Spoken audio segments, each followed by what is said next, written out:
ஆணை பெண்ணாக மாற்ற முடியாது, பெண்ணை ஆணாக மாற்ற முடியாது, மற்றது எல்லாமே செய்யலாம் என்ற ஒரு விடயம் அதிலே கூறப்பட்டது. 2009 மே 18 முதல் ஒரு கதிரையில் ஒரு தலைவரைத்தான் நாங்கள் பார்த்திருந்தோம். மௌனத்துக்கு பிறகு 10 கட்சிகள் வந்திருக்கின்றது, 10 தலைவர்கள் வந்திருக்கின்றார்கள். ஆனால் முடிவெடுக்கின்ற போது எவருமே முடிவெடுக்க முடியாமல் இருக்கின்றது. போட்டியிட்டு பொதுச்சபையினால் ஏற்றுக்கொள்ளப்படாத எம்.ஏ. சுபந்திரன் அவர்கள் அவரே கூறியிருக்கின்றார் 2 அணிகள் இருக்கின்றது. அவர் இப்பொழுது அந்த இலங்கை தமிழரசு கட்சிக்குழும் மட்டுமே இல்லை, நான் இலங்கை தமிழரசு கட்சியில் தான் இருக்கிறேன். இப்போ முதலாக இருக்கின்றேன், அதில் நான் ஒரு மத்திய குழு உறுப்பினராக இருக்கின்றேன். இப்பொழுது அவர்கள் நாளை ஒரு முடிவெடுக்க இருக்கின்றார்கள். இப்பொழுது மாவேசிய நாகராஜ் அண்ணன் இப்பொழுது என்னோட இந்த ஒப்பியிலே கட்சி விட்டு தான் செல்கின்றார். இன்றைக்கு நாங்கள் அரசியல் பழகு சீசன் 2ல் எதிர்வரும் 21ஆம் தேதி நடைபெற இருக்கக்கூடிய ஜனாதிபதி தேர்தலில் தமிழ் பொது வேட்பாளர் திரு ப. அரியநேசன் அவர்களை தான் உங்களுடைய சந்தேகங்கள் கேள்விகள் கேட்டு வந்துள்ளோம். அரசியல் பழகிடவா, அடிமையை ஒழித்திடவா, அரசியல் பழகிடவா, அனைத்தையும் அறிந்திடவா. இதுவரை தெரியாத பல கதைகளை நீ கேடு, மனதினில் தெளிவோடு உன் வாக்கினை நீ போடு. வரைமுறை கிடையாது உன் திவிரினை நிலைநாட்டு, தலைமுறை சரியாக நட்டலைகளை நீ காட்டு.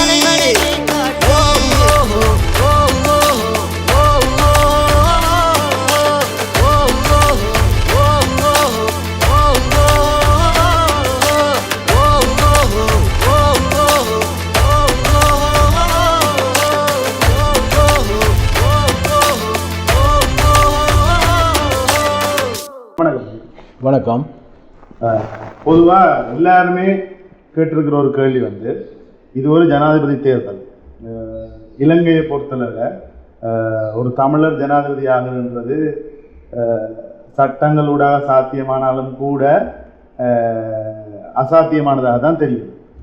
அப்போ நீங்கள் ஜனாதிபதி ஆகிறதுக்காக இந்த தேர்தலில் களமிறங்கியிருக்கீங்களா, அல்லது என்ன தேவைகளுக்காக இந்த தேர்தலில் நீங்கள் ஒரு தமிழர்களை பிரதிநிதிப்படுத்தி இறங்கியிருக்கீங்கன்னு கேட்டிருக்கீங்க?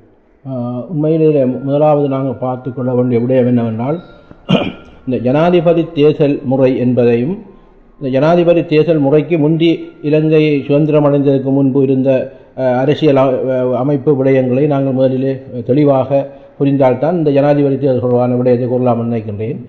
இலங்கை சுதந்திரம் அடைந்த 1948ஆம் ஆண்டு தொடக்கம் 1978ஆம் ஆண்டு வரையும் பாராளுமன்ற நடைமுறையிலே இருக்கக்கூடிய பிரதமரின் ஆட்சியில்தான் அந்த நிறைவேற்று அதிகாரங்கள் அல்லது நிறைவேற்றுகின்ற அதிகாரங்கள் இருந்தது. ஆனால் 1978ஆம் ஆண்டு கொண்டு வரப்பட்ட புதிய அரசியல் யாப்பின் படிதான் அப்பொழுது இருந்த பிரதமராக இருந்த ஜே.ஆர். ஜெயவர்தனா அதான் அந்த அரசியலமைப்பை கொண்டு வந்தால் அந்த நிறைவேற்று அதிகாரம் கொண்ட ஜனாதிபதி முறையை கொண்டு வந்தது. இந்த நிறைவேற்று அதிகாரம் என்கின்ற போது நாங்கள் கவனத்தில் கொள்ள வேண்டியது என்னவென்றால், சகல அதிகாரங்களும் பன்மையாக இருந்து பாராளுமன்ற நடைமுறையாக இருந்த ஒரு நடைமுறை ஒருவரிலே அது பாரப்படுத்தப்படுகின்றது.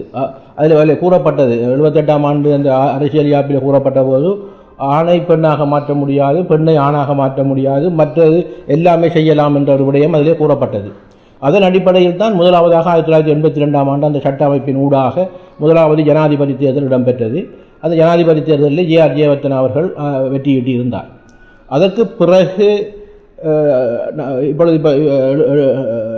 1978-82ஆம் ஆண்டு தொடக்கம் இன்று வரை நாங்கள் 8 ஜனாதிபதிகளை நாங்கள் பார்த்திருக்கின்றோம். இந்த பிரச்சனை, இந்த தமிழ் தேசிய பிரச்சனை என்பதை கூட தீர்க்கக்கூடிய வாய்ப்பு அந்த நிறைவேற்று அதிகாரம் கொண்ட ஜனாதிபதிக்கு இருக்கின்றது.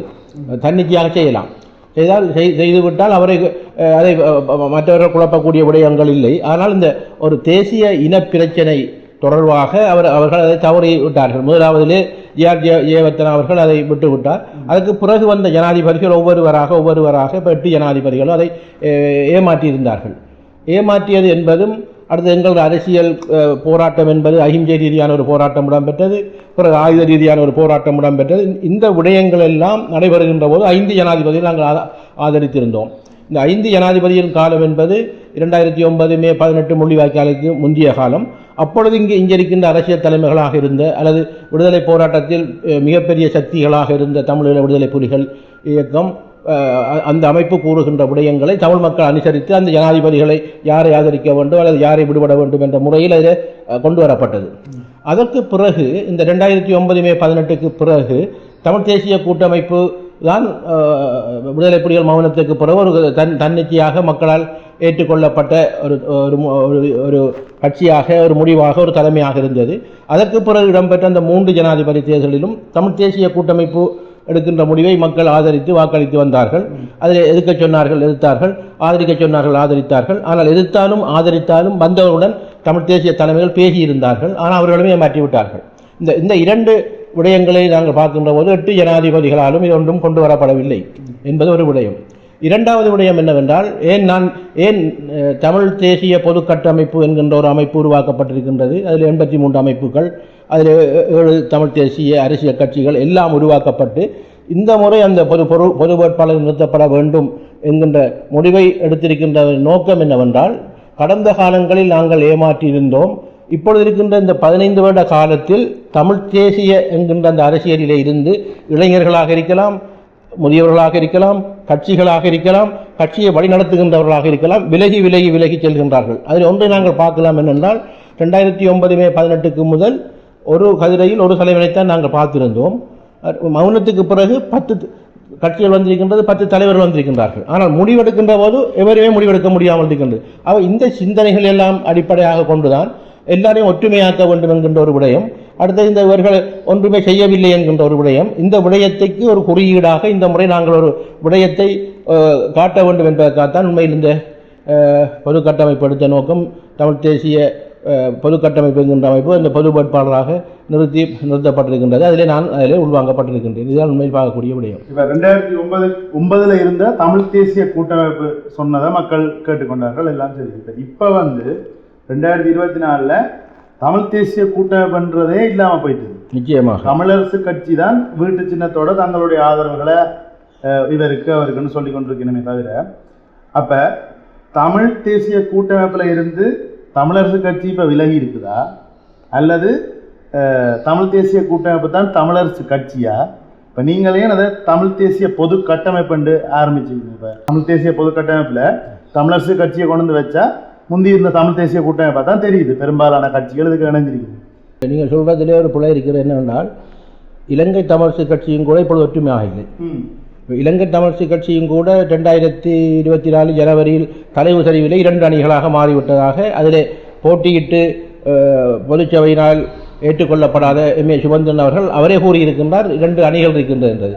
அவர் இப்பொழுது அந்த இலங்கை தமிழரசு கட்சிகளும் ஒற்றுமை இல்லை. தமிழ் தேசிய கூட்டமைப்பில் இருக்கக்கூடிய அந்த கட்சிகளில், தமிழ் தேசிய கூட்டமைப்பில் ஏற்கனவே பங்காளிகளாக பயணித்த கட்சிகள் தான் இப்போ இந்த 7 கட்சிகளாக இந்த இதிலே சேர்த்து கொள்ளப்பட்டிருக்கின்றது. இந்த பொது வேட்பாளர் என்கின்ற விடயத்திலே வந்திருக்கின்றது.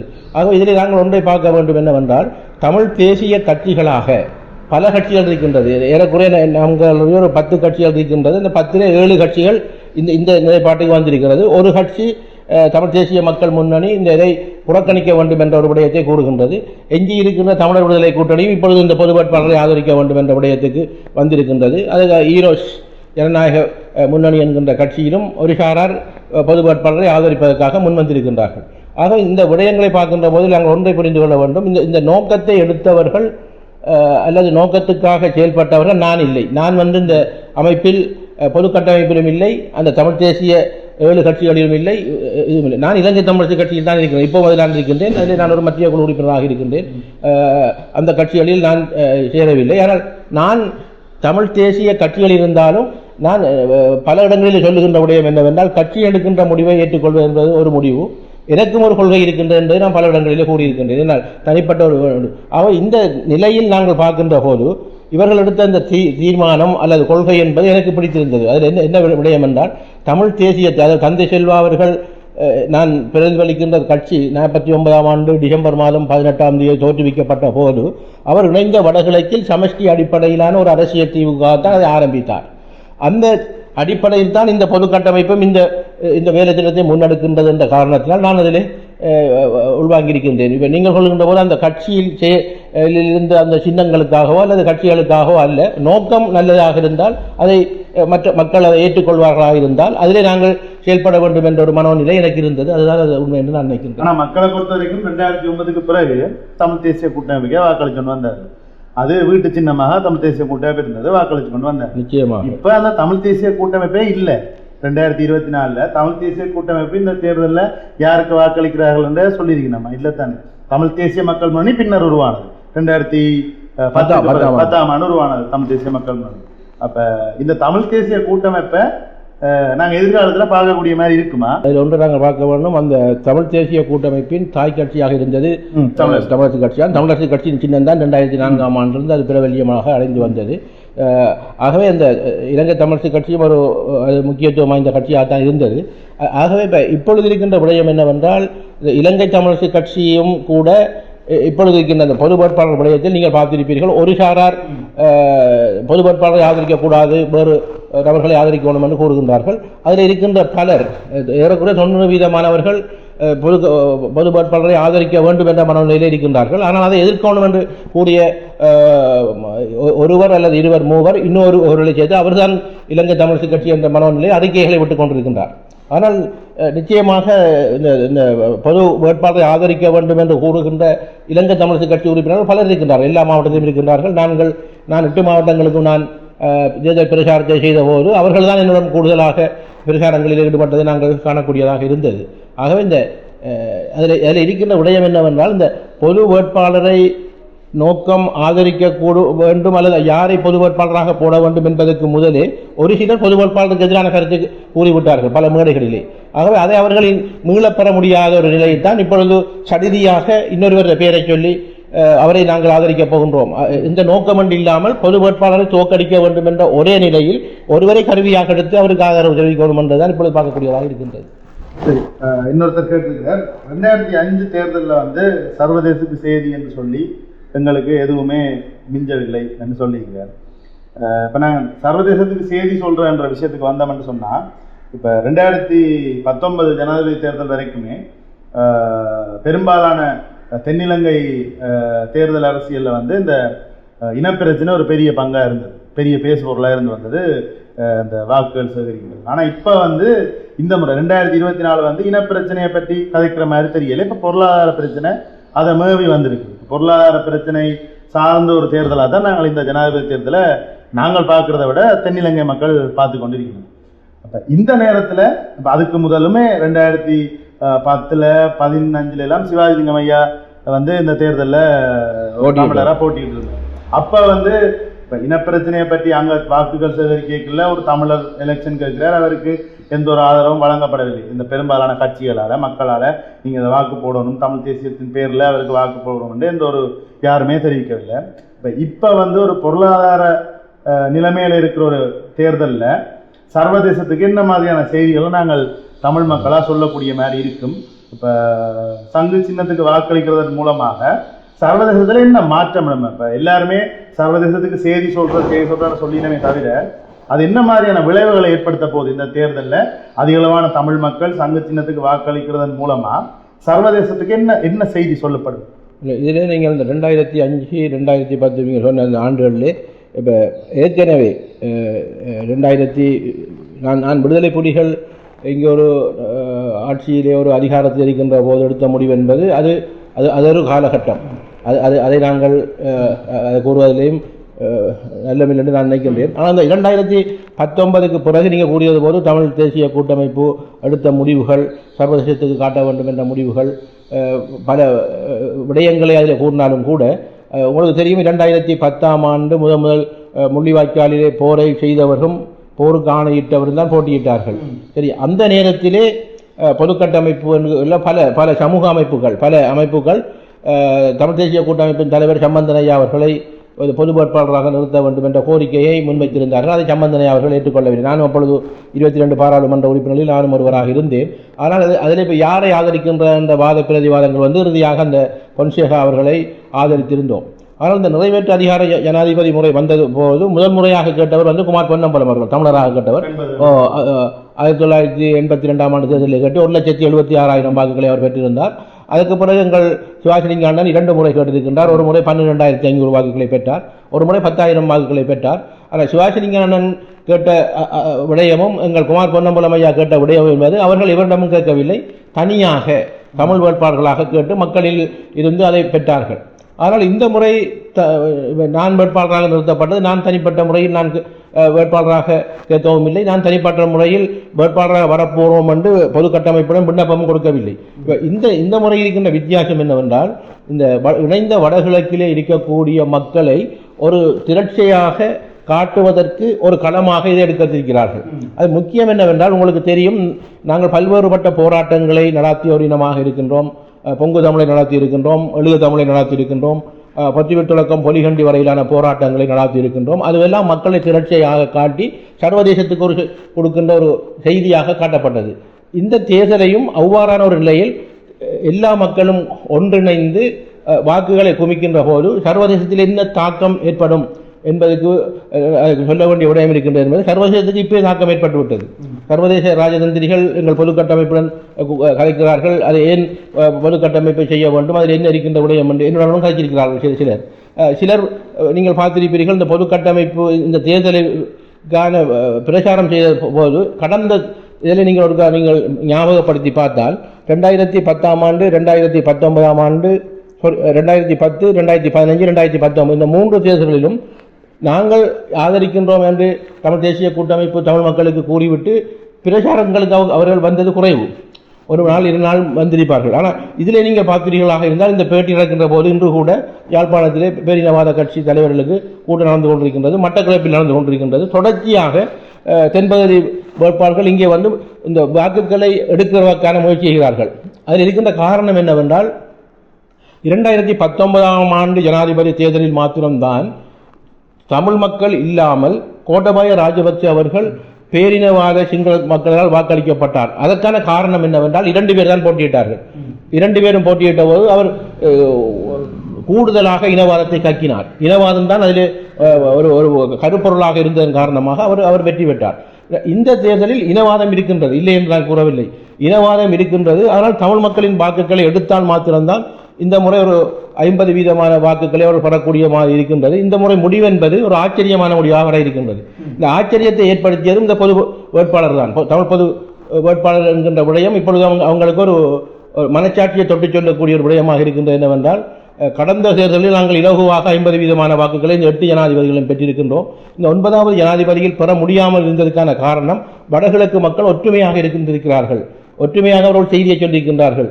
ஆகவே நாங்கள் ஏதோ தவறு விட்டிருக்கின்றோம், அந்த தவறை நாங்கள் திருத்த வேண்டும். அந்த தவறை திருத்தி 9வது ஜனாதிபதியின் மனச்சாட்சியின் படி அதை நடத்தினால் 10வது தேர்தலில் ஜனாதிபதி தேர்தலிலாவது நாங்கள் தமிழ் மக்களுக்கான ஒரு தீர்வை கொடுத்து எடுக்கலாம் என்கின்ற கருத்து ஒன்றிருக்கின்றது. நீங்கள் கேட்டது போன்று சர்வதேசம் இதில் என்னத்தை பார்க்கின்றது என்று நாங்கள் கூறுகின்ற போது, சர்வதேசம் எதை பார்க்கின்றது என்றால், சர்வதேசத்துக்கும் ஒரு செய்தி இதில் இருக்கின்றது. என்னவென்றால், 2009 மே 18ஆம் ஆண்டு யுத்தத்தை மௌனிப்பதற்கு அல்லது யுத்தத்தை அழிப்பதற்கு ஏறக்குறைய 22-23 நாடுகள் இலங்கை அரசாங்கங்களுக்கு உதவியது.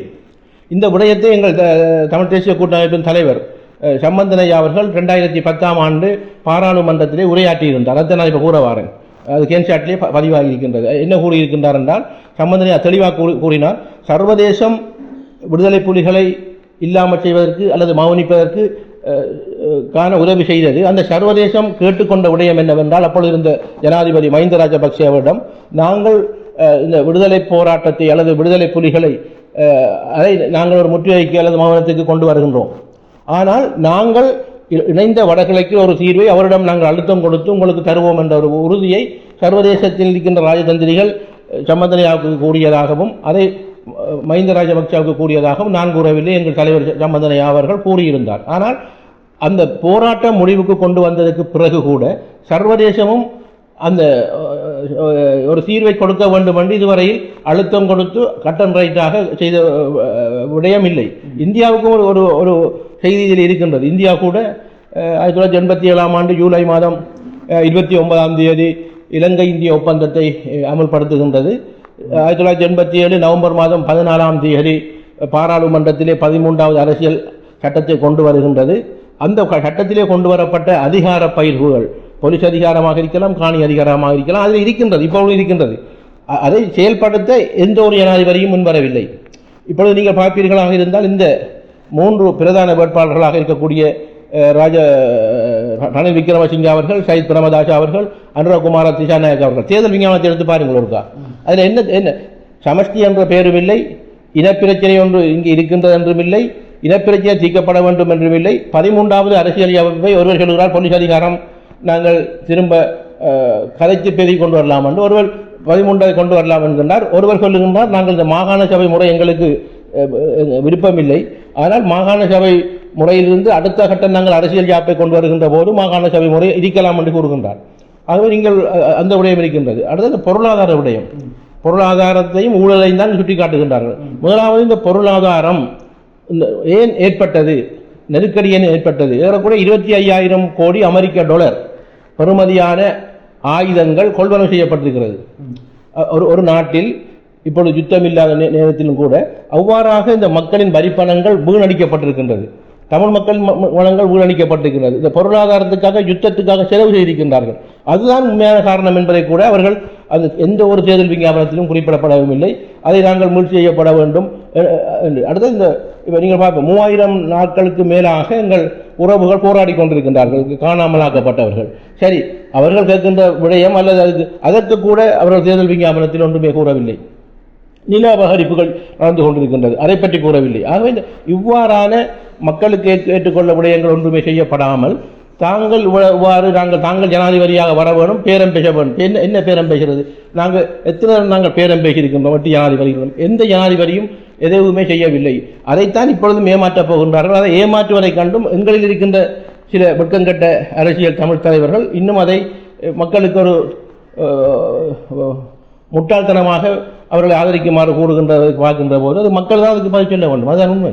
இந்த தேர்தலை பொறுத்தவரைக்கும் தமிழ் தேசியம் என்ற அடிநாதத்தை வச்சு இயங்கக்கூடிய கொண்டு வந்து தமிழ் தேசிய பொது கட்டமைப்பு, இன்னொன்று வந்து தமிழரசு கட்சி, இலங்கை தமிழரசு கட்சி, அடுத்து வந்து தமிழ் தேசிய மக்கள் முன்னணி, இது 3 தான் இந்த முறை தேர்தலில் வந்து தங்களுடைய அறிவிப்புகளை விடுத்திருக்கணும். தமிழ் தேசிய மக்கள் முன்னணி வந்து இதை நிராகரிக்க தேர்தல் புறக்கணிக்க சொல்லியிருக்கணும். தமிழரசு கட்சி வந்து சஜித் பிரேமதாஸ் அவர்களுக்கு வாக்களிக்க சொல்லியிருக்கணும். போஸ்டர்கள் எல்லாம் ஒட்டப்பட்டிருக்கு தமிழரசு கட்சி என்றால். தமிழ் தேசிய பொது கட்டமைப்பு வந்து உங்களை பொது வேட்பாளராக செய்திருக்கணும். இந்த 3மே ஒரு தமிழர் பிரதேசத்தில் இந்த 3 கட்சி சொன்னதுமே 50% மேற்பட்டு நடக்காமல் விட்டால் தமிழ் தேசியம் என்றது நலிவடைந்து போயிடும் என்றதை ஏற்றுக்கொள்ள வேண்டிய தேவை வருமா? உதாரணத்துக்கு சஜித் பிரேமதாஸ் அவர்களுக்கு வடகிழக்கில் விழக்கூடிய வாக்குகள், உங்களுக்கு விழக்கூடிய வாக்குகள் நிராகரிக்கப்படுகிற அல்லது புறக்கணிக்கப்படுகிற வாக்குகள் எல்லாத்தையும் சேர்த்து தமிழ் மக்கள் 50% மேலே வேறு ஒருத்தருக்கு வாக்களிச்சிருந்தால் தமிழ் தேசியம் நீர்த்து போயிட்டது என்ற ஒரு கருத்தியல் சர்வதேசத்துக்கு தெரியப்பட்டு விடுமா என்ற அபாயம் மக்கள் இருக்குதா? இல்லை. அதில் என்னென்னா நீங்கள் திரும்ப கூறுகையில் தமிழரசு கட்சியே ஏற்றுக்கொள்ளவில்லை. முதலாவது சைத்தை ஆதரிக்கின்ற முடிவு அதை நீங்கள் மீள பெற வேண்டும் என்னவென்றால் அந்த தமிழரசு கட்சி எடுத்த மத்திய குழு கூட்டத்திலே தலைவராக இருக்கக்கூடிய மாவை சேனாராஜா அண்ணன் போகவில்லை. தலைவராக புதிதாக தெரிவு செய்யப்பட்ட ஸ்ரீதரன் அவர்கள் போகவில்லை. சிரேஷ்ட உறுப்பினராக இருக்கக்கூடிய முன்னாள் பாராளுமன்ற உறுப்பினராக இருக்கக்கூடிய சிறுநேசன் போகவில்லை. யோகேஸ்வரன் ஐயா போகவில்லை. இவ்வாறு எவரையும் வராத ஒரு நிலையில் தான் திடீரென்று அந்த முடிவெடுக்கப்பட்டது. ஆனால் வீதியோரங்கள் எல்லாம் இப்போ வீட்டின் சின்னம் போட்டு சஜித் பிரேமதாஸ் அவர்களுக்கே தமிழ் மக்களின் வாக்குன்ற ஒரு அது இப்போ ஒருவர் நானே முடிவெடுத்து விட்டால் நானே சைத்திட்ட காசை வாங்கித்தேன் என்றால் சரியோ, சைத்திட்ட வாங்கின காசை எடுத்து சம்பளத்தை கொடுத்து ஒட்டுகின்ற என்பது அது ஒரு ரிலேஷன் வேறு இல்லை. இப்பொழுது அவர்கள் நாளை ஒரு முடிவெடுக்க இருக்கின்றார்கள். இப்பொழுது மாவேசிய நாகராஜ அண்ணன் இப்பொழுது என்னோட இந்த ஒப்பியிலே கரைச்சி விட்டு தான் செல்கின்றார். அவர் கூட அந்த நிலைப்பாட்டில் இல்லை என்பதை அவர் தெளிவாக கூறிவிட்டு தான் செல்கின்றார். ஆனால் இந்த கட்சியின் பேரை பெரிசாக போடுவது என்பது மொட்டை கடிதத்திலே பேரை போடுவது போன்றுதான். இப்போ இலங்கை தமிழரசு கட்சியின் ஒட்டும் இப்பொழுது யாராவது வழக்கு போடுவார்களாக இருந்தால் அது எந்த நிலையில் கட்சி வரும் என்பதை அது கேள்விக்குறியாக இருக்கின்றது. ஆனால் ஏனென்றால் ஏற்கனவே வழக்கிலே கட்சி இருக்கின்றது, கட்சியினம் வழக்கிலிருந்து மீளவில்லை. ஆகவே இன்னொரு வேலை வழக்கு போட்டு குழப்பக்கூடாது என்ற விடயம் பலரிடம் இருக்கின்றது. ஏனால் அந்த கட்சியை காப்பாற்ற வேண்டும் என்று அந்த கட்சியில் எடுக்கப்பட்ட தீர்மானம் என்பதும் மிகவும் 2 நாட்களுக்குள் கடிதம் கொடுக்கப்பட்டு எடுத்த முடிவு என்றது கூறப்படுகின்றது. சரி, அவ்வாறு பல சிக்கல்கள் இருக்கின்றன. ஆனால் ஒரு தேர்தல் வருகின்ற போது நாங்கள் ஒரு வேட்பாளராக இருந்தால் இன்னும் நாங்கள் மக்களை குழப்பக்கூடாது என்கின்ற நிலை இலங்கை தமிழரசு கட்சியில் இருக்கக்கூடிய பலரிடம் இருக்கின்றது, தமிழ் மக்களிடம் இருக்கின்றது. சரி, அவர்கள் பிரச்சாரம் செய்கின்றார்கள். நீங்கள் பார்த்திருப்பீர்கள், நீங்கள் இப்போ சொல்லுகின்றதுக்கு ஒரு முறை சொல்லுகின்றேன். இந்த சுவரொட்டி ஒட்டப்பட்டது என்று சொல்லுகிறீர்கள் இலங்கை தமிழ் கட்சி என்று. ஏற்கனவே நாங்கள் பலரை ஆதரிச்சிருக்கிறோம். எப்பயாவது சுவரொட்டி ஒட்டப்பட்ட கேள்விப்பட்டீர்களா? இல்லை. நாங்கள் ஆதரிக்கிறோம் சைத்தியம் என்று சொல்லுகின்றோம். மற்ற வேணுமானால் துண்டு பிரச்சனை கொடுக்கப்பட்டது. ஒரு தரம் எனக்கு ஞாபகம், நானும் துண்டு பிரச்சனை வழங்கியிருக்கின்றேன். என்ன கட்சி சொன்னதை செய்யணும். ஆனால் இந்த முறை வித்தியாசமாக அவர்களின் போஸ்டலை போட்டு ஒட்டியிருக்கின்றார்கள். நான் ஒரு கேள்வி கேட்கின்றேன். இந்த பாராளுமன்ற தேர்தல் முடிந்ததற்கு பிற்பாடு ஒரு பொது தேர்தல் வர இருக்கின்றது. இந்த பொது தேர்தலிலே இப்போ இவர்கள் ஆதரிக்கின்ற சைத் பிரேமதாசாவின் கட்சியைச் சேர்ந்தவர்கள் கேட்கப் போகின்றார்கள். சரியோ? அவர்கள் அபிவிருத்தியை வைத்து அல்லது ஊழலை வைத்து அவர்கள் இருக்கின்ற இந்த தேர்தல் விஞ்ஞாபனத்தை வைத்து தான் பொது தேர்தலில் விஞ்ஞாபனத்தை தயாரிப்பார்கள். சரி, அவருக்கு ஆதரவு தெரிவித்துவிட்டு அவரை ஆதரிக்கின்ற இலங்கை தமிழரசு கட்சி எந்த நோக்கத்தை, எந்த தமிழ் தேசியத்தை கூறி அவர்களுக்கு எதிராக பிரச்சாரம் செய்ய போகின்றார்கள்? இதெல்லாம் இப்பொழுது விளங்காது. மக்களுக்கு விளங்கினாலும் இதில் இருக்கிறவர்களுக்கு அவர்கள் இந்த குறுகிய நோக்கத்தில் இந்த தேர்தலுக்கு எவ்வாறு பொது வேட்பாளரை தோற்கடிக்கலாம் என்பதற்கு கருவியாக அவர்களை பாவிக்கின்றார்கள் தவிர எதிர்கால திட்டம் அல்லது நீண்ட நோக்கு இல்லாமல் இந்த முடிவு எடுக்கப்பட்டதாக பலர் விமர்சனங்கள், பலர் ஆய்வாளர்கள் நீங்களும் வாத்திருப்பீர்கள் ஆய்வு சொல்லிக் கொண்டிருக்கின்றது. ஆகவே இந்த தமிழ் மக்களின் பிரச்சனை என்பது ஜனாதிபதி தேர்தலில் வாக்களிப்பது மாத்திரம் அல்ல. மக்களினை ஒற்றுமையாக கொண்டு ஒரு விடயத்தை வரும் மக்களை தமிழ் தேசியம் தொடர்பாக ஒரு நிலைப்பாட்டிலே வைக்கக்கூடிய தேவை இலங்கை தமிழ் கட்சிக்கும் இருக்கின்றது, தமிழ் தேசியத்தை நேசிக்கின்ற கட்சிக்கும் இருக்கின்றது. ஆனால் இப்பொழுது இவர்கள் எடுத்த முடிவும் ஒட்டுகின்ற போஸ்டர்களையும் பார்க்கின்ற போது எதிர்காலத்தில் அதை ஒட்டியவர்களுக்கு எதிராக பிரச்சாரம் செய்கின்ற போது மக்கள் எந்த வகையில் அவர்களை ஏற்றுக்கொள்வார்கள் என்ற கேள்வி பிறகுதான் வரும். இப்பொழுது தெரியாது. அதை நீங்கள் பொறுத்திருந்து பார்ப்பீங்க. தமிழரசு கட்சியின் ஒரு சில காரசாரமான விமர்சனங்கள் பொது வழியிலேயே நடந்து கொண்டிருக்கிறது. ஆமாம். அதனுடைய நோக்கம் என்னவா இருக்குமா நீங்க கருதுறீங்க? அதில் நோக்கம் என்ன? குறுகிய நோக்கமும் ஒரு பொறாமையான நோக்கமும். ஒரு ஒரு விடயத்தை சொல்லுகின்றேன்.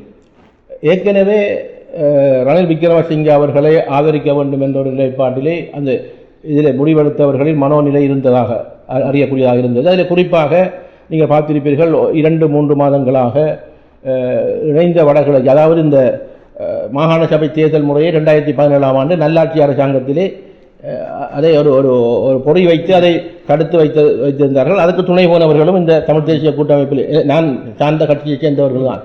ஏன் அந்த பொறியை போட்டார்கள் என்றால், அந்த நல்லாட்சி அரசாங்கத்திலே ஒரு புதிய அரசியல் யாப்பை கொண்டு வர வேண்டும் என்பதற்காக மாகாண சபை முறை எப்படி கலந்தாலும் பரவாயில்லை என்றால் அதை விட்டு விட்டார்கள். அதை எதிர்க்கவும் இல்லை. சரி, அதை நாங்கள் விட்டு விடுகிறோம்.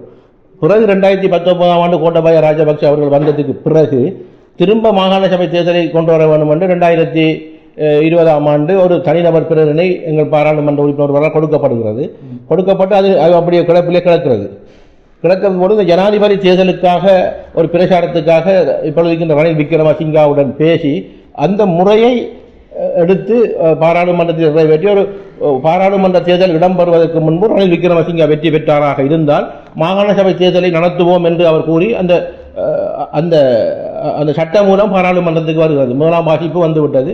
2ஆம் வாசிப்பு வருவதற்கு அது நிறைவேற்றி 3ஆம் வாசிப்பிலே அது நிறைவேற்றுவதற்கு இருந்தது கடந்த 3ஆம் தேதி, இந்த மாதம் 3ஆம் தேதி. சரியோ?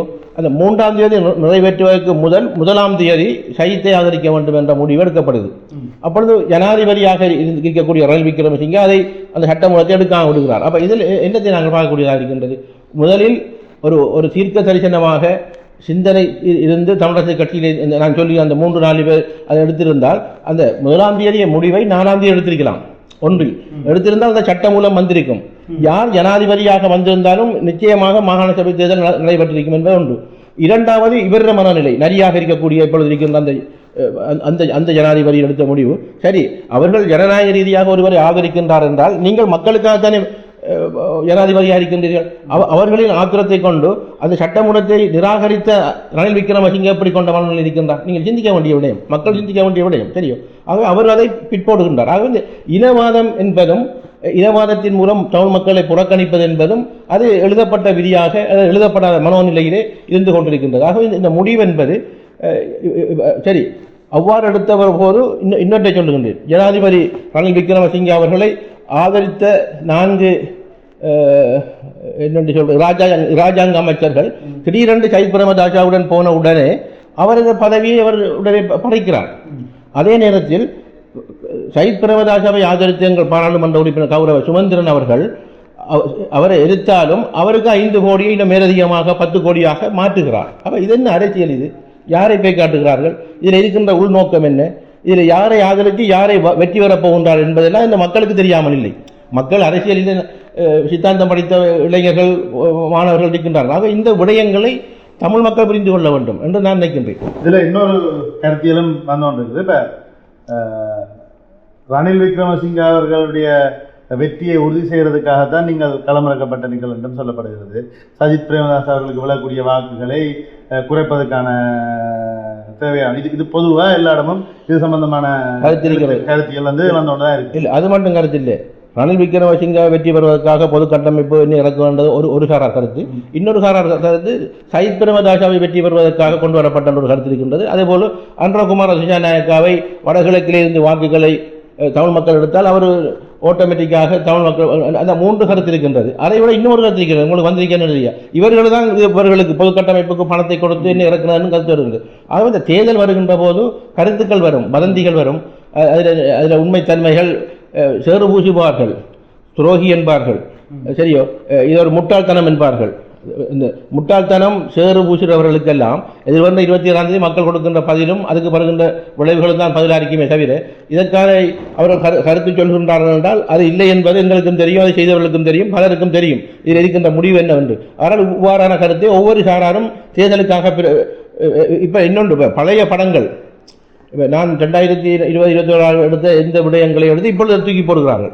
அது தேர்தல் என்று வருகின்ற போது அந்த பழைய கருத்துக்களை கூறி செய்கிற விடயங்கள் அது வரும். இதை நாங்கள் பெரிய ஜாகிரதை வேண்டிய அவசியம் இல்லை. தமிழ் தேசிய பொது கட்டமைப்பு என்றது வந்து இந்த ஜனாதிபதி தேர்தலுக்காக மட்டும் உருவாக்கப்பட்ட ஒரு கட்டமைப்பா அல்லது தலைவர் எதிர்பார்க்கிறது இப்போ எந்த ஜனாதிபதி வந்தாலும் யார் ஜனாதிபதியாக வந்தாலும் பாராளுமன்றம் உடனடியாக கலைக்கப்படும் ஒரு பாராளுமன்ற தேர்தலை எதிர்பார்த்திருக்கிறோம் இல்லை இதுக்கு பிறகு. அப்ப பாராளுமன்ற தேர்தலுக்கு தமிழ் தேசிய பொதுக்கட்டமைப்பின் வகிவாகம் அப்படி இருக்க போகுது. எல்லாருமே திருப்பி பழையபடி தங்களுடைய கட்சிகள் இணைந்து கட்சி அரசியலுக்குள்ள வந்து செய்ய போறீங்களா அல்லது இந்த தமிழ் தேசிய பொதுக்கட்டமைப்பு தொடர்ந்து இருக்க போகுதா அல்லது இது ஒரு ஆதரவை கொண்டு வர போகுதா? இதுல இலங்கை தமிழரசு கட்சியின் நிலைமை என்ன? இதுலயே நிறைய கட்சிகள் இணைந்திருக்கணும். ஏற்கனவே இந்த பிரதேச சபை தேர்தல் அறிவிக்கப்பட்டு கட்சிகள் எல்லாம் ஒரு மாதிரி வேற வேறையா சிதறி போயிருக்கு. அதுக்கு பிறகு ஒரு பாராளுமன்ற தேர்தலை எதிர்பார்க்க போறோம். இந்த அது தமிழ் தேசிய பொது கட்டமைப்பு அதில் என்ன வகைபாகத்தை செலுத்த போகுது? இதில் இந்த பொது கட்டமைப்பு உருவாக்குகின்ற போது 6 மாதங்களாகத்தான் இது நடந்தது. 83 அமைப்பும் 7 தமிழ் தேசிய கட்சிகளும் நான் அதில் பங்கு பெற்றவில்லை, அந்த கூட்டங்களில் கலந்து கொள்ளவில்லை. ஆனால் அவர்கள் எங்களிடம் சொல்லப்பட்ட விடயம் பல கூட்டங்களிலே பகிரங்கமாக பேசிய விடயம் என்னவென்றால் இந்த தமிழ் தேசிய பொது கட்டமைப்பு என்பது இந்த ஜனாதிபதி தேர்தலுக்கு மாத்திரமாக அல்ல.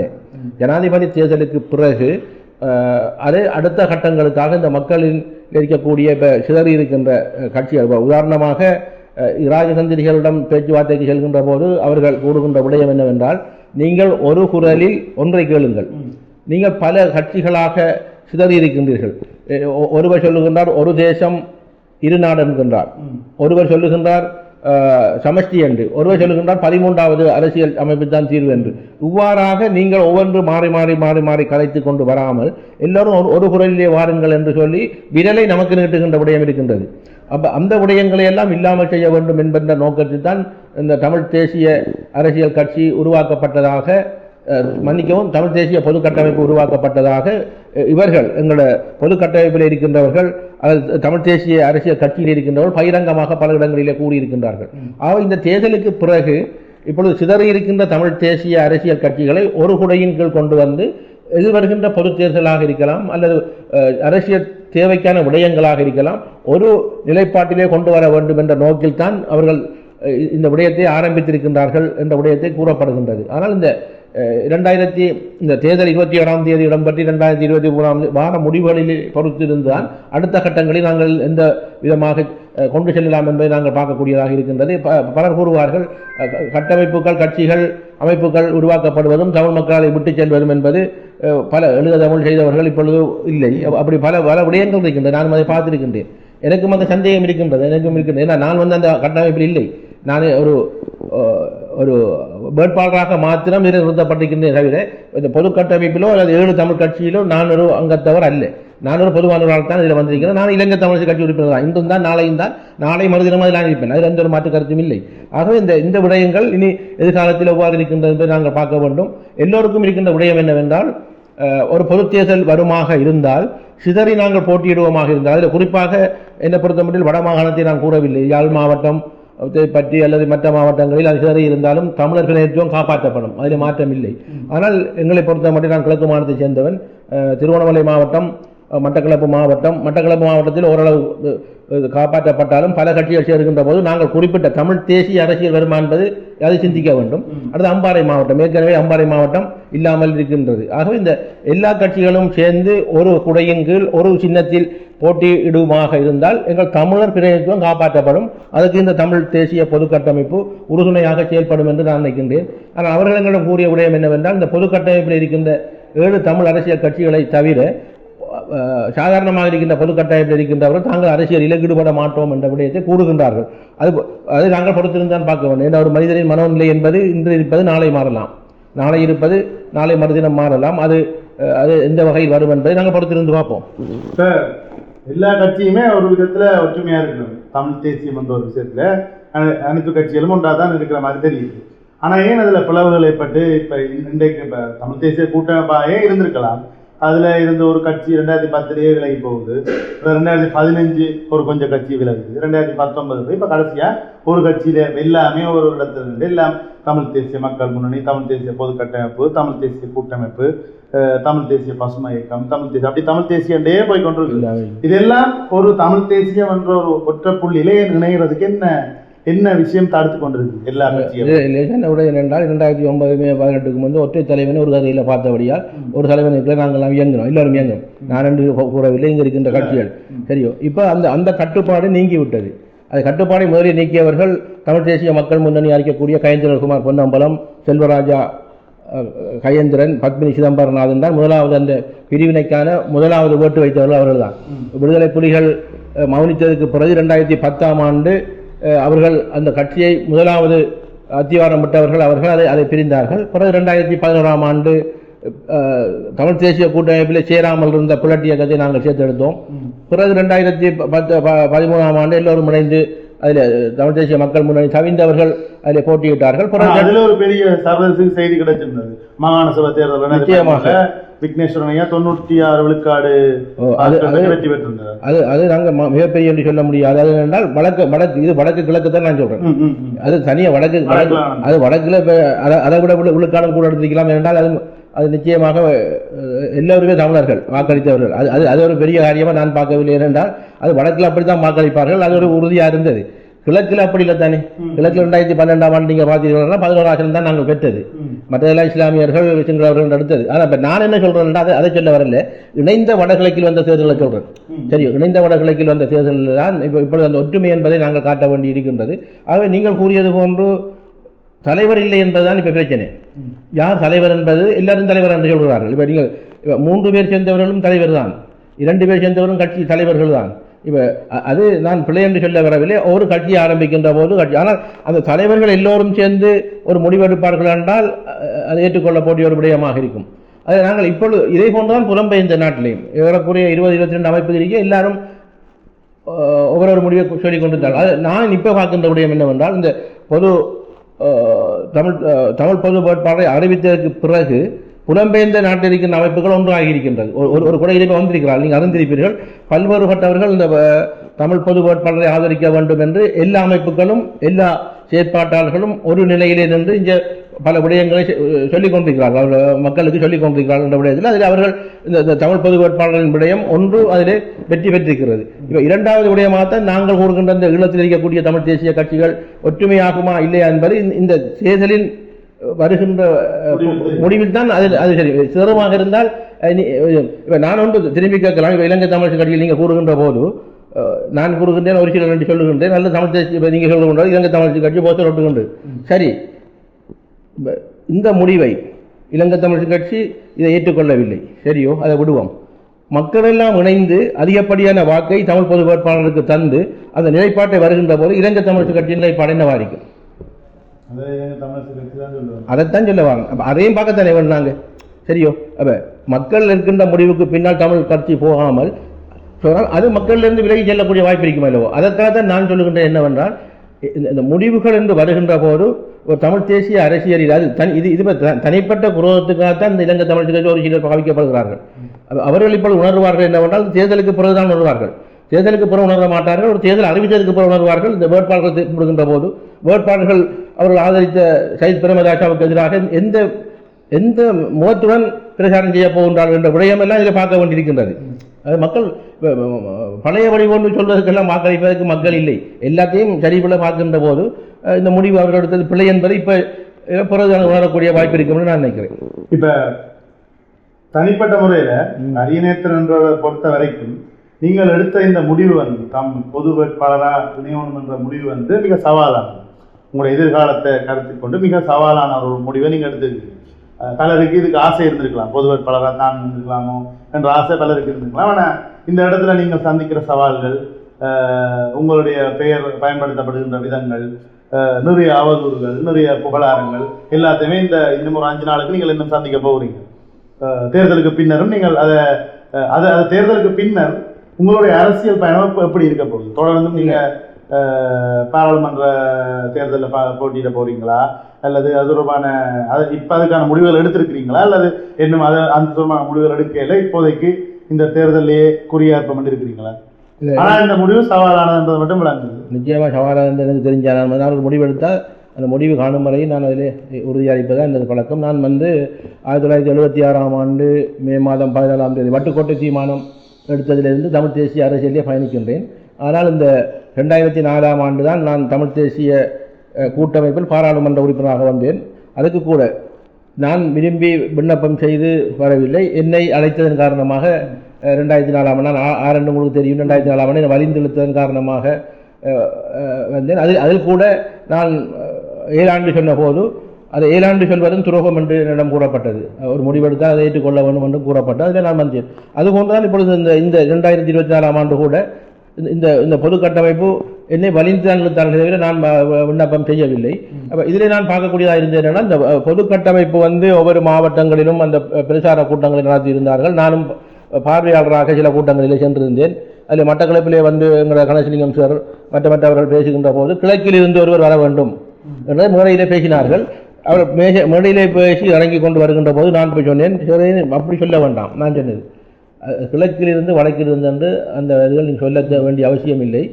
இது நோக்கம் நல்லா இருந்தால் அதை எங்கே போட்டாலும் அதுக்கு நாங்கள் வாக்களிக்க வேணும் என்றதை நான் விரும்புகிறேன். அதுக்கு விளக்கம் தந்தார் என்னென்றால், இல்லை அதில் ஒரு பிரச்சனை என்னென்றால், இந்த கிழக்கில் இருக்கிறவர்கள் அந்த பிரதேசவாதம் கலைக்கிறவர்கள் கிழக்கை புறக்கணிக்கிற என்று சொல்வதன் காரணமாக அது கிழக்கில் இருந்து இந்த முறை போட்டால் நல்ல என்ற முடிவு இருக்கின்றது. அதை அப்பொழுது யார் வேட்பாளர் என்று சொல்லுவது, அதில் பெண் வேட்பாளர் தான் முன்னிலைப்படுத்தப்பட்டது. அதில் நாங்களும் பெண் வேட்பாளர்களை கிழக்கிலே போட வேண்டும் என்பதால் நானும் சில பேர்களை கொடுத்திருந்தேன். ஒரு முன்னாள் ஒரு நீதிபதியாக இருக்கக்கூடிய ஒரு பெண்மணியின் பேரை நாங்கள் கொடுத்திருந்தோம். பிறகு அவர் அதை விரும்பவில்லை. பிறகு 46 பேர்கள் பலரின் முன்மொழிவிலே அதில் பேர் பட்டியலில் வைத்தால் எந்த பேரையும் வைத்திருந்தார்கள். அப்பொழுது நானும் ஒரு 3-4 பேரை கொடுத்தேன். அதில் முக்கியமாக நான் எங்களது தவராசர் சட்டத்தரணி சவராஜா எங்களது கொழும்பு கிளை தலைவர் பேரை கொடுத்திருந்தேன். எங்கள் மாமனிதர் ரவிராஜ் அவர்களின் துணைவியார் சசிகலா அவர்களின் பேரை நான் தான் முன்மொழிந்து கொடுத்திருந்தேன். அவர்களையும் எடுத்து போடலாம் என்று அப்படி போட்டு அப்படியே 40, 30, 50, 10 5 இறுதியிலே 3 2 ஆகிறது. அப்பொழுதும் கூட நான் நான் இப்போ 4ஆம் தேதி கடந்த மாதம் 4ஆம் தேதி தான் நான் அதில் ஏற்றுக்கொண்டதும் இங்கு வந்ததும். 4ஆம் தேதி வருகின்ற போதும் நான் சொன்னேன் தவறாசரை போடலாம் என்று. அதில் சில சட்ட சிக்கல்கள் கூறுகின்ற போது இந்த ஜனாதிபதி தேர்தல் முறையிலே ஒருவர் போட்டியிடுகிறவராக இருந்தால் ஒரு பாராளுமன்ற உறுப்பினர் அல்லது ஒரு முன்னாள் பாராளுமன்ற உறுப்பினர் அல்லது ஒரு கட்சியின் தலைவராக இருந்தால் ஒரு சுயேட்சையாக போட்டியிடலாம். அது விதி, அந்த அவங்களோட இலங்கை யாப்பின் விதியாக இருக்கின்றது. ஒரு சாதாரண அவ்வாறு இல்லாதவர்கள் போட்டியிடுகின்ற போது ஒரு அங்கீகரிக்கப்பட்ட அரசியல் கட்சி ஊடாக போட்டியிட வேண்டும். அப்போ சவராசருக்கு என்ன பிரச்சனைனா, அங்கீகரிக்கப்பட்ட கட்சியின் மூலமாக போடுவதில் சில சிக்கல்கள் இருந்ததன் காரணமாக அவரும் இறுதியாகவும் நான் அவர்கிட்ட கூறிவிட்டு இறுதியாக சவராசர் சொன்னவர் அறியாமல் நீ அல்லது நான் தான் வளாறு வந்தாலும் சரி என்னோட கூறியிருந்தார். அதன் நிமித்தமாக இதில் இப்பொழுது நாங்கள் அந்த வேட்பாளராக இருக்கு சவாலின் மத்தியில் தான் இப்பொழுது அந்த முடிவு எடுத்திருக்கின்றேன். ஒன்று, அதை நீங்கள் கேட்டது எதிர்காலத்தில் நான் இந்த ஏப்ரல் மாதம் கடந்த ஏப்ரல் மாதம் இந்த விடயங்கள் வருவதற்கு முதலே பகிரங்கமாக நான் ஏப்ரல் மாதம் 14ஆம் தேதி சித்திரை புத்தாண்டு தினத்தில் அன்றைக்கே நான் எங்களை முதலாவது எனது ஊரில் நடந்த ஒரு நிகழ்விலே பகிரங்கமாக கூறிவிட்டேன். நான் பாராளுமன்ற அரசியலிலே இனி நான் போட்டியிட மாட்டேன். ஆனால் தமிழ் தேசியம் தொடர்பாக யார் போட்டியிடுகின்றார்களோ அவர்களுக்கு நாங்கள் ஆதரிக்க வேண்டிய கடப்பாடு இருக்கின்றது. ஏன்னா நான் எனது சொந்த உறுப்பினர் முதலிய கூறி அதை நான் பிறகு எங்களை கட்சி உறுப்பினர்களுக்கும் கூறியிருந்தேன். நான் கேட்க மாட்டேன் என்பது எல்லாருக்கும் தெரியும். அப்படி ஒரு நிலை இருக்கின்றால் இதில் வந்தீங்க. இப்பொழுது நான் இதில் வெற்றி பெற்று போய் எனது செல்வாக்கை பாவிச்சு நான் கேட்க மாட்டேன். ஆனால் எனது செல்வாக்கை பாவிச்சு தமிழ் தேசியத்துக்காக இன்னும் பாடுபடுவேன். அதை நான் கேட்க மாட்டேன். மற்றது நாங்கள் போன வருஷமே நாங்கள் அந்த அரசியல் பலகை செய்யல, 2019 நாங்கள் செய்யல, இந்த பிரதான வேட்பாளர்கள் பலரை செவிகாணிகளை கேட்ட ஒரு பிரதானமான கேள்வி இளைஞர்களுடைய எதிர்காலம். இப்ப இந்த இளைஞர்கள் மீது ஒரு பாரிய குற்றச்சாட்டு முன்வைக்கப்படுகிறது. 2 விதமான இளைஞர்கள், நிறைய இளைஞர்கள் நிறைய விஷயங்களை சாதிச்சு கொண்டு இருக்கணும். ஆனா ஒரு சில இளைஞர்கள் சில தவறான பழக்க வழக்கங்கள் வேறு மாதிரியான ஒரு திசையை திருப்பப்பட்டு போய்கொண்டிருக்கிறது.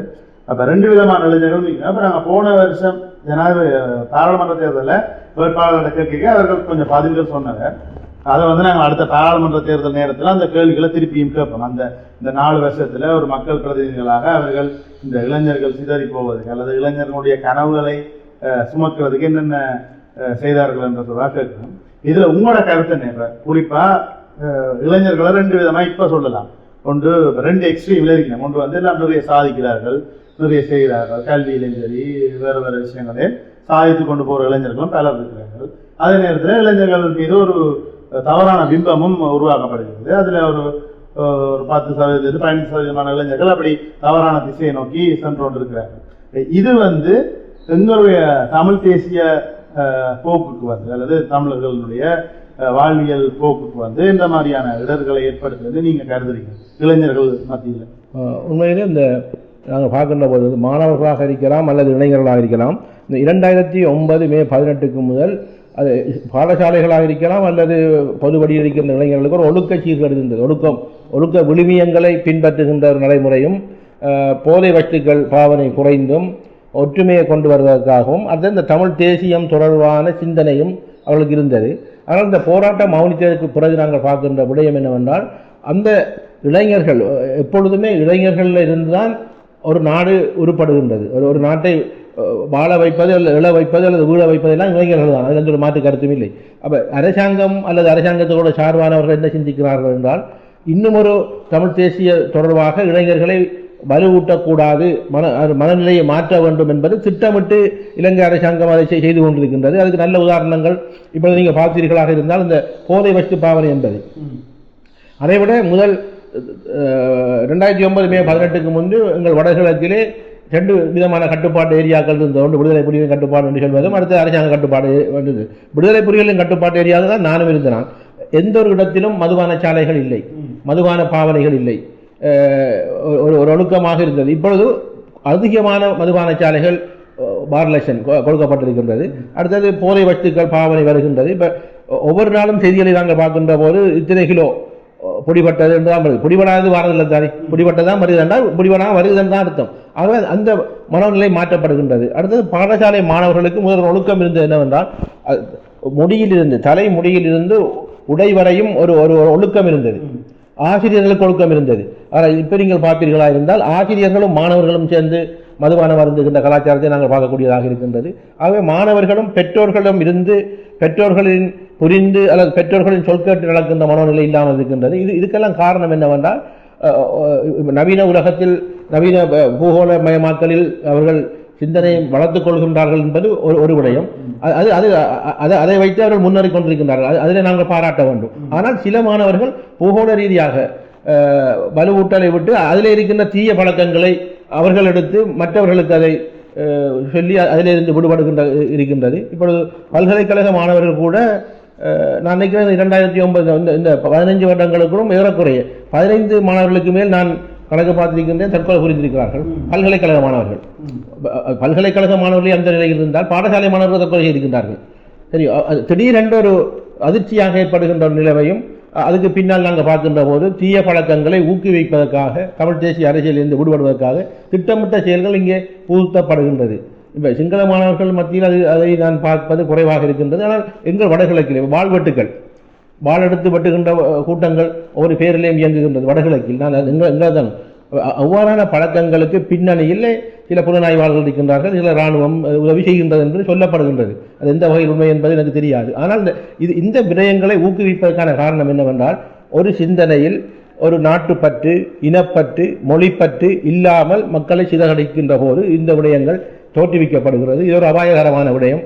ஆக இதை நாங்கள் இந்த விடயங்களுக்கு எல்லாம் தான் இந்த தமிழ் தேசிய பொது கட்டமைப்பு நான் நினைக்கின்றேன் ஒரு நிலையில் வருகின்ற போது எல்லா விடயங்களும் இதில் விடை வரும் என்று நான் நினைக்கின்றேன். அது எந்த வகையில் சாத்தியம் என்று இப்பொழுது சொல்ல முடியாது. இல்லை, இந்த விடுதலை புலிகளின் காலத்தில் அவங்க கட்டுப்பாட்டுகள் எந்த ஒரு மதுபான சாலைகளும் இல்லை என்ற ஒரு விஷயத்தை சொல்லியிருந்தீங்க. ஆனால் அதே இப்போ ஒரு குற்றச்சாட்டு, சமீப காலமாக ஒரு குற்றச்சாட்டு வந்து இருக்குது. அந்த பார் லைசன்ஸுகளே மக்கள் பிரதிநிதிகள்லாம் அந்த பார் லைசன்ஸை வாங்குகிறார்கள், விற்கிறார்கள், அதில் ஒரு வருமானத்தை பெறுகிறார்கள் ரெண்டும் சொல்லப்படுறாங்க. தமிழ் தேசியத்தில் தமிழ் தேசிய கண்ணோட இது என்னன்னு பாக்குறீங்க இந்த குற்றச்சாட்டு? போய் என்ன இல்லை, இதில் உறுதிப்படுத்தப்படாத தகவல் தான். நானும் நீங்கள் கூறுகின்ற விடயத்தை என்னிடம் தெரிஞ்ச தமிழ் தேசிய பரப்பிரிக்கக்கூடிய பாராளுமன்ற உறுப்பினர் கேட்ட போது அவர்கள் அதை நீங்கள் இவ்வாறான செய்திகள் வருகின்றன நீங்கள் உறுதிப்படுத்தி கதையுங்கள். அப்போ நான் கேட்டேன்னா ஏன் நீங்களுக்கு பதில் சொல்ல முடியாது? அப்போ இதுக்கு எல்லாத்தையும் பதில் சொல்லி கொண்டிருந்தால் இரண்டு. ஆனால் அந்த அவர் கூறுவதற்கு முன்பே அந்த வார்களை கொடுக்கின்ற அந்த நிதியை அந்த அமைச்சரை கூறிவிட்டால் எந்த ஒரு பாராளுமன்ற உறுப்பினர்களுக்கும் நான் அந்த லட்சனை கொடுக்கவில்லை என்ற செய்தியும் அவர் கூறியிருந்தார். அது அது உண்மையா பொய்யா என்பது சிலரும் உண்மையா இருக்கலாம், சிலரும் பொய்யா இருக்கலாம். இப்போ நான் என்ன கூறுகின்றேன் என்றால், தமிழ் தேசியத்துடன் பயணித்த பாராளுமன்ற உறுப்பினர்கள் இதை எடுப்பார்களாக இருந்தால் அது ஒரு முட்டாள்தனமும் ஒரு மிகவும் மோசமான செயலாக தான் நான் அதை கருதுகிறேன். நான் அதை கண்டிக்கிறேன் அவ்வாறு செய்திருந்தார்களாக இருந்தால். ஆனால் இதுவரையில் இவரையும் அதை உறுதிப்படுத்தவில்லை. ஒவ்வொருவரும் ஒவ்வொரு அப்படி நடந்திருக்கி வதந்திகளாகத்தான் அதை கூறுகின்றார்களே தவிர உறுதிப்படுத்தி அவரும் கூறவில்லை. இப்போ நான் பாராளுமன்ற உறுப்பினராக இருந்தால் அரியநேத்திரன் இன்னவர்கள் லைசன்ஸ் பெற்றிருக்கின்றார் என்ற உறுதிப்படுத்த அதை நான் ஏற்றுக்கொள்ளலாம். அவ்வாறு எவருமே கூறவில்லை. ஆகவே இதை ஒரு வதந்தி என்றால் நான் நினைக்கின்றேன்.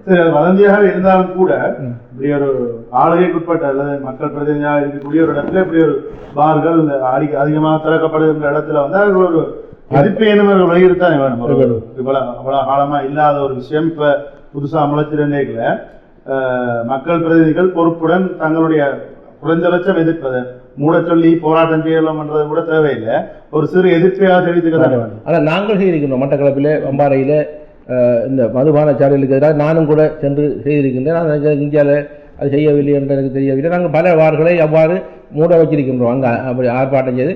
அதில் இன்னொன்று இருக்கின்றது என்னென்னால், மக்களும் அதுக்கு அதை விரும்ப வேண்டும்.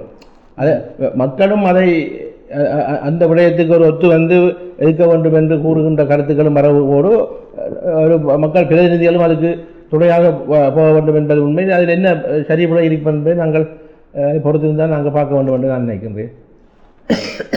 ஓகே, எவ்வளவு நேரம் உங்களுடைய நேரத்தினை ஒதுக்கி எங்களோட வந்து இந்த தமிழ் பொதுக்கட்டமைப்பு, தமிழ் தேசிய பொதுக்கட்டமைப்புன்றதை தாண்டி நாங்கள் நிறைய விஷயங்கள் ஜனாதிபதி தேர்தல் தொடர்பாகவும் எங்களுடைய தமிழ் தேசிய அரசியல் தொடர்பாகவும் நிறைய விஷயங்களை காய்ச்சிருக்கோம். இதில் பல சந்தேகங்கள், பலருக்கு இருக்கிற சந்தேகங்கள் இதில் தீர்க்கப்பட்டிருக்கோம்னு நாங்கள் நம்புகிறோம். இப்போ எதிர்வரும் 21ஆம் தேதி தேர்தலில் உங்களுக்கு உங்களோட கொள்கை சார்ந்த ஒரு சிறப்பான வரவேற்பும் சிறப்பான வாக்குகளும் கிடைக்கணும் என்று எங்களுடைய ஊடகம் சார்பாகவும் எங்களுடைய நண்பர்கள் சார்பாகவும் எங்களுடைய ஃபாலோவர்ஸ் சார்பாகவும் நாங்கள் தெரிவித்துக் கொள்கிறோம். நன்றி, வணக்கம். நன்றி, வணக்கம். என்ற சனமே என்ற இனமே நீ சோர்வடைஞ்சு போகாத, என்ற சனமே என்ற இனமே நீ சாவதக்க வாழாத, என்ற சனமே என்ற இனமே நீ சோர்வடைஞ்சு போகாத, என்ற சனமே என்ற இனமே நீ சாவதற்கு வாழாத. சிறுமைகள் வெல்லலாம், பெருமைகள் கொள்ளலாம், உரிமைகள் பெற்று நாம் எங்கும் வாழலாம். புதிந்த பூ தந்திடும் விதைகளும் முளைக்கட்டும், கிளைகள் விட்டு எங்குமே நிழல் பரப்பட்டும். என்ற சனமே என்ற இனமே நீ சோர்வடைஞ்சு போகாத, என்ற சனமே என்ற இனமே நீ சாவதற்கு வாழாத, என்ற சனமே என்ற இனமே நீ சோர்வடைஞ்சு போகாத, என்ற சனமே என்ற இனமே நீ சாவதற்கு வாழாத. சிறுமைகள் வெல்லலாம், பெருமைகள் கொள்ளலாம், உரிமைகள் பெற்று நாம் எங்கும் வாழலாம். புதிந்த பூ தந்திடும் விதைகளும் முளைக்கட்டும், கிளைகள் விட்டு எங்குமே நிழல் பரப்பட்டும். Let's rock it baby.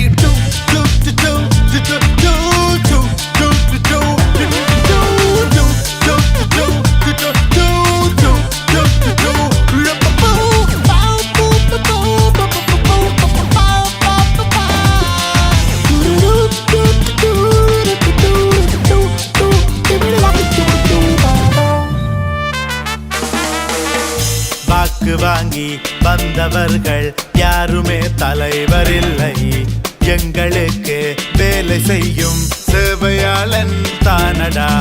Parliament போய் கதைக்க எங்களுக்கு நேரமில்லை, கஷ்டப்பட்டு சேர்த்து வச்சான் சிதறு கிடக்கேனடா. மக்களின் வரியில் சம்பளம் மாசம் மாசம் வந்திடுமே, மக்களின் வலிகள் மட்டும் சீசன் போனால் மறந்திடுமே. சாதி மத வேற்றுமை வேண்டாம், ஒற்றுமையாய் நாம் வாழ்வோமா? தீர்வுகள் வேண்டாம், விடியல் வேண்டும், அது நாம் கேட்போமா? ஒற்றுமை மட்டுமே வெற்றியின் ஆயுதம். என்ற சனமே என்ற இனமே நீ சோர்வடைஞ்சு போகாத. என்ற சனமே என்ற இனமே நீ சாவதற்கு வாழாத. என்ற சனமே என்ற இனமே சோர்வடைஞ்சு போகாத. என்ற சனமே என்ற இனமே நீ சாவதற்கு வாழாத. சிறுமைகள் வெல்லலாம், பெருமைகள் கொள்ளலாம், உரிமைகள் பெற்று நாம் எங்கும் வாழலாம். முதிர்ந்த பூ தந்திடும் விதைகளும் முளைக்கட்டும், கிளைகள்